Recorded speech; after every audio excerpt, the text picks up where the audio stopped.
Turkey's now carried out 3 successful operations in northern Syria to clear its border of YPG and Daesh terrorists and to create a safe zone in the area. But this is not the only reason Turkey has wanted to establish a safe zone.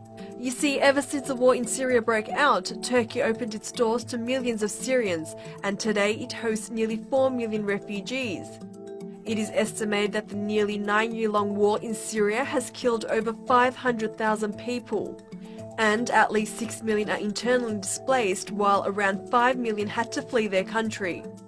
Turkey has been calling on the international community to create a safe zone on its border for years, and it has finally managed to do so by taking matters into its own hands. In 2015, Syria was in complete turmoil with YPG and Daesh claiming large areas. But in 2016, as things were getting even worse in Syria, Turkey decided to carry out an operation to liberate areas that were being terrorized by Daesh and YPG. Here are some of the things Turkey managed to do in Operation Euphrates Shield. Areas such as Jarablus, El Rey, El Bab and Azaz were cleared from terrorists. With the help of Turkey, 260,000 refugees managed to return home. 3 new hospitals were constructed in El Rey, El Bab and Mar. Turkey's education ministry renovated 458 schools, while 152,000 children started school again.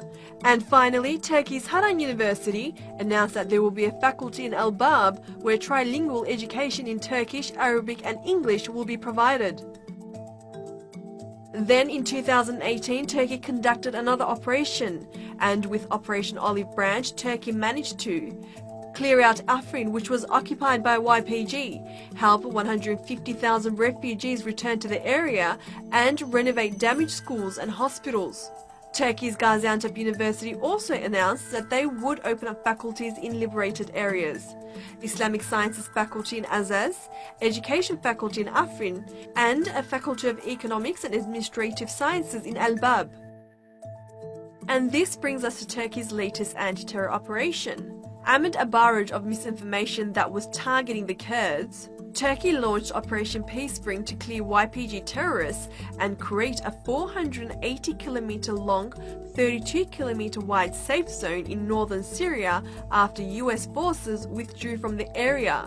US forces here were backing and arming YPG terrorists against Daesh. As the campaign progressed, Turkey and the US agreed that the operation would be paused for the withdrawal of YPG terrorists from the planned safe zone area, and that Turkey would have the planned safe zone south of the Turkish border in Syria. Days after that deal, Turkish President Recep Tayyip Erdogan met with his Russian counterpart Vladimir Putin, and this is what they agreed on. Russia will remove YPG elements and weapons from outside of the Operation Peace Spring area, as well as from Manbij and Tel Rifat. Russian-Turkish joint patrols will also commence, and the status quo of the 32-kilometer Operation Peace Spring area between Tel Abyad and Ras Al Ain will be protected. So now that the safe zone is established, what will happen?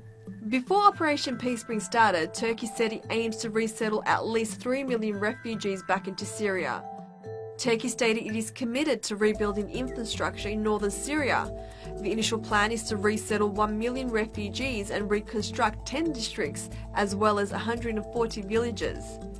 Each village would consist of 100 houses, and each house would have more than 10,000 square feet of farmland.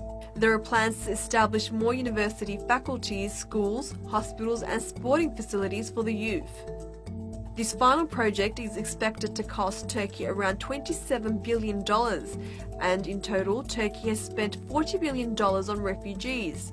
There will also be a second phase of this project where another 1 million refugees will be resettled, and it is estimated that the whole project will cost $53 billion. So, will Turkey be left alone in reconstructing northern Syria, or will the international community step up?